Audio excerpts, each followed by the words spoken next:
Bismillahirrahmanirrahim. Assalamu alaikum. Dear students, my name is Akbar Ali and I will teach you mathematics of grade 9. Today our topic is factorization. Last lecture में हमने factorization की first two types पढ़ी थी. आज के lecture में हम next two types को डिस्कस करेंगे और फिर एक्सरसाइज के क्वेश्चंस के साथ हम उसको समझने की कोशिश करेंगे. बोर्ड की तरफ चलते हैं. Type 3 factorization of the expression a square plus minus 2ab plus b square. Plus minus दोनों साइंस लिखे हुए हैं. इट मीन्स कि दो टाइप्स का स्क्वायर, ये हमने पिछली क्लासेस में पढ़ा हुआ है, टू टाइप्स का स्क्वायर कंप्लीट हो सकता है जब हमारे पास किसी भी एक्सप्रेशन में तीन टर्म्स हों.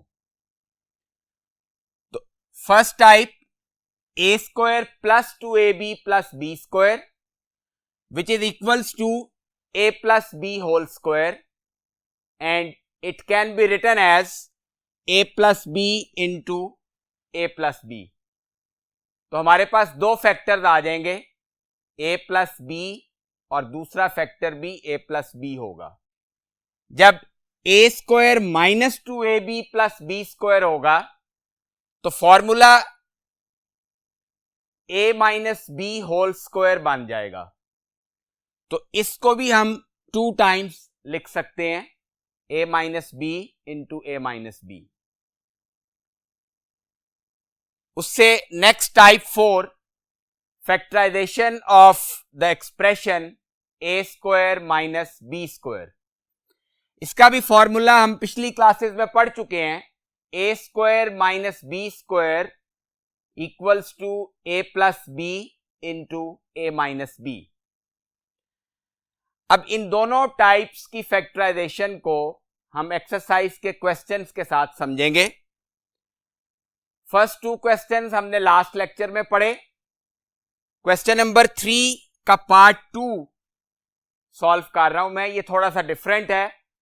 बाकी तमाम पार्ट्स में भी जो इससे पहले हैं और इसके बाद हैं, फॉर्मूला या a plus b whole square बनेगा या a minus b whole square बनेगा.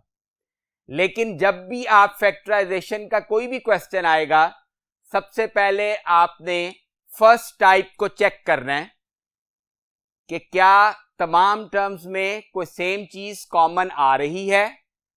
अब इन तीनों टर्म्स पे गौर करें तो सेम वैल्यू तीनों टर्म्स में कुछ भी नहीं है, कॉमन कुछ भी नहीं आ रहा. तो इसलिए अब नेक्स्ट टाइप पे आप जाएंगे. नेक्स्ट टाइप जो हमने पढ़ी थी लास्ट लेक्चर में, उसमें 4 टर्म्स थी. तो यहां पे तो टोटल टर्म्स ही 3 हैं. तो फर्स्ट टर्म पे गौर करें तो ये a square over b square है, जो कि a ओवर b का होल स्क्वायर बन जाएगा. और जो लास्ट टर्म है b square over a square, ये b ओवर a का होल स्क्वायर बनेगा. लिहाजा हमारे पास a स्क्वायर भी क्वेश्चन में मौजूद है, b स्क्वायर भी मौजूद है. और जो मिडिल टर्म है उसको आप अगर सोचें तो माइनस 2ab अगर इसका बनाएं हम, तो a की वैल्यू हमारे पास a ओवर b आएगी और b की वैल्यू b ओवर a आ रही है.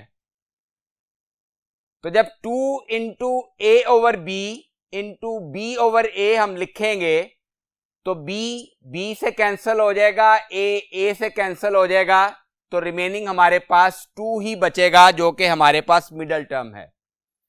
अब इसको देखें, a square over b square को हमने लिखा a ओवर b का होल स्क्वायर, और ये जो लास्ट टर्म है इसको हमने लिखा b ओवर a का होल स्क्वायर. अब मिडल वाली टर्म को बाद में लिखें. माइनस 2a हमारे पास है a ओवर b और b हमारे पास है b over a.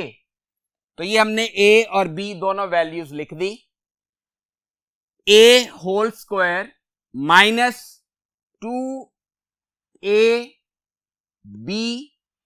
Plus b whole square. तो ये फॉर्मूला कंप्लीट हो गया, a minus b whole square. यहां पे a की वैल्यू होगी a ओवर b और b की वैल्यू होगी b ओवर a। तो a over b minus b over a का होल स्क्वायर, ये स्क्वायर कंप्लीट हो गया।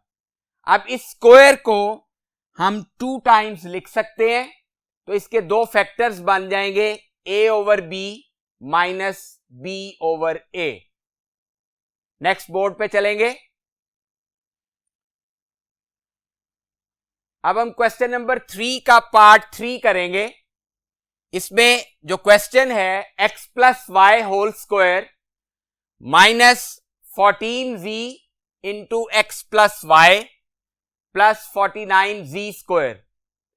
अब इस एक्सप्रेशन पे जरा गौर करें। जो फर्स्ट टर्म हमें गिवन है x plus Y whole square, तो इसके ऊपर स्क्वायर ऑलरेडी मौजूद है। और लास्ट टर्म पे गौर करें, लास्ट टर्म है 49z स्क्वायर जो कि 7z का होल स्क्वायर बन रहा है। तो हमारे पास फर्स्ट टर्म भी एक परफेक्ट स्क्वायर है और लास्ट टर्म भी एक परफेक्ट स्क्वायर है। तो लिहाजा a square plus b square हमारे पास अवेलेबल है। अब जो मिडिल टर्म है उसको हम 2ab बनाएंगे और वो 2ab बन जाएगी, तो ये formula a minus b whole square complete हो जाएगा। अब इसका सोल्यूशन देखते हैं।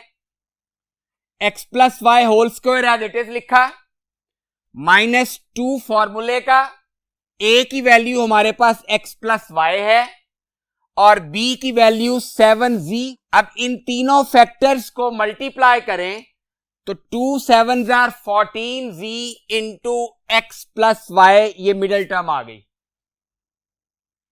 अब a square minus 2ab plus b square, तो ये a minus b whole square का फॉर्मूला बन गया। तो इसको हम लिखेंगे x plus y minus 7z whole square. अब चूंकि होल स्क्वायर है तो इसको हम 2 टाइम्स लिख देंगे, x plus y minus 7z into x plus y minus 7z। This will be the answer. Question number 3 part 4, 12x square minus 36x plus 27। ये same इसी टाइप का क्वेश्चन है, लेकिन इस एक्सप्रेशन पे अगर हम गौर करें तो इसमें सबसे पहले टाइप 1 अप्लाई होगी, क्योंकि तमाम टर्म्स में से 3 कॉमन आ रहा है। तो सबसे पहले हमने इन तीनों टर्म्स में से 3 कॉमन ले लिया। अब जब 3 कॉमन लेंगे तो फर्स्ट टर्म में 4x स्क्वायर आ गया माइनस 12x प्लस 3 9 27, 9 आ गया। अब ये 3 तो इसका एक फैक्टर बन गया। अब जो रिमेनिंग एक्सप्रेशन है 4x square minus 12x plus 9, इसकी हम फैक्टराइजेशन करेंगे। अब इसकी फैक्टराइजेशन करने के लिए आप गौर करें तो first term 4x square is a perfect square of 2x and the last term which is 9 is also a perfect square of 3. So we have a square plus b square. Minus 2ab करेंगे तो वो 12x आ जाएगा। क्यों कि a हमारे पास 2x बनेगा और b 3 बनेगा। तो 2 को 2x से मल्टीप्लाई करें तो 4x और 4x को 3 से मल्टीप्लाई करें तो हमारे पास ये मिडिल टर्म आ जाएगी 12x। अब इस 4x स्क्वायर को हमने लिखा 2x होल स्क्वायर और ये जो लास्ट टर्म 9 है इसको हमने लिखा 3 होल स्क्वायर और मिडिल टर्म माइनस 2, a की value 2x and b is 3। तो ये a square minus 2ab plus b square, square complete हो गया। तो इसको हम लिखेंगे 2x माइनस 3 का होल स्क्वायर। अब चूंकि होल स्क्वायर है तो इसको हम 2 दफा लिख सकते हैं। 3 एज इट इज आएगा 2x minus 3 into 2x minus 3। Next board पे चलते हैं। नेक्स्ट टाइप जो हमने डिस्कस की है स्टार्ट में, वो ए स्क्वायर माइनस बी स्क्वायर की फैक्टराइजेशन है। अब इसका हम एक्सरसाइज के क्वेश्चन से इसको समझने की कोशिश करते हैं। Question number 4 part 1, 3x square minus 75y square. अब इस एक्सप्रेशन पे अगर हम गौर करें तो 75 3 के टेबल में आता है, लिहाजा इन दोनों टर्म्स में से सबसे पहले हम 3 कॉमन लेंगे। तो 3 कॉमन लिया, फर्स्ट टर्म में से x स्क्वायर बच गया, माइनस 75 को जब हम 3 पर डिवाइड करेंगे तो 25 रिमेनिंग बचेगा, तो 25y स्क्वायर। अब x स्क्वायर x का होल स्क्वायर हो गया, माइनस 25y स्क्वायर 5y का होल स्क्वायर होगा। तो इसको हमने x होल स्क्वायर लिख दिया, माइनस 5y होल स्क्वायर। तो a यहां पे x हो गया और b 5y। तो formula a square minus b square का कंप्लीट हो गया है। इसको अब हम 2 फैक्टर्स में लिख सकते हैं, a plus b into a minus b। तो ये हो जाएगा x plus 5y into x minus 5y। इससे मजीद इसकी फैक्टराइजेशन नहीं हो सकती, यही इसका आंसर होगा। एक क्वेश्चन और समझ लेते हैं इसी टाइप का, क्वेश्चन नंबर 4 का पार्ट 2।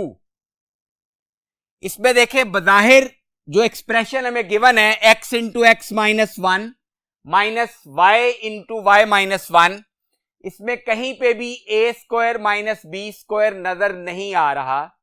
जो हमने फर्स्ट 2 टाइप्स पढ़ी हुई हैं उसके हिसाब से भी यहां पे कोई कॉमन नहीं आ रहा। अब इसके लिए हम ये करेंगे कि हम इस x इंटू एक्स माइनस 1 को भी मल्टीप्लाई कर देंगे और फिर y को भी y माइनस 1 से मल्टीप्लाई कर देंगे। अब इसको मल्टीप्लाई किया, x को x से मल्टीप्लाई किया तो x स्क्वायर आ गया, plus minus minus x into 1 x, minus y को y से मल्टीप्लाई किया y square, minus into minus plus y को 1 से मल्टीप्लाई किया तो ये हमारे पास y आ गया। अब जो टर्म्स हमारे पास आई हैं उसमें 2 टर्म्स ऐसी हैं जो कि a square minus b square का फॉर्मूला बनेगा। वो 2 टर्म्स कौन सी हैं? एक x square minus y square. इन दोनों टर्म्स को हमने इकट्ठा लिख लिया। रिमेनिंग 2 टर्म्स को हम लास्ट में लेंगे, माइनस एक्स प्लस वाई। अब फर्स्ट 2 टर्म्स पे हमने a square minus b square का फॉर्मूला बनाया, x whole square minus y whole square. इन दोनों टर्म्स में से माइनस हमने कॉमन ले लिया, x पॉजिटिव रहेगा और y नेगेटिव हो जाएगा। अब फर्स्ट 2 टर्म्स जो थी ये a square minus b square बन चुका है, इस पे हम फॉर्मूला लगाएंगे a plus b into a minus b. तो ये x plus y into x minus y आ गया, minus last factor as it is लिख दिया। अब हमारे पास 2 टर्म्स हैं, एक टर्म ये है और दूसरी टर्म x माइनस वाई है। इन दोनों टर्म्स में से x माइनस वाई कॉमन आ रहा है, तो x माइनस वाई को हमने कॉमन ले लिया। फर्स्ट टर्म में से x प्लस वाई बच गया, minus x minus y common था तो यहां पे 1 बच गया। तो x minus y into x plus y minus 1 will be the final answer. आज के लिए स्टूडेंट्स इतना ही करेंगे हम। नेक्स्ट लेक्चर में इंशाल्लाह मुलाकात होगी। अपना बहुत ख्याल रखिएगा। अल्लाह हाफिज।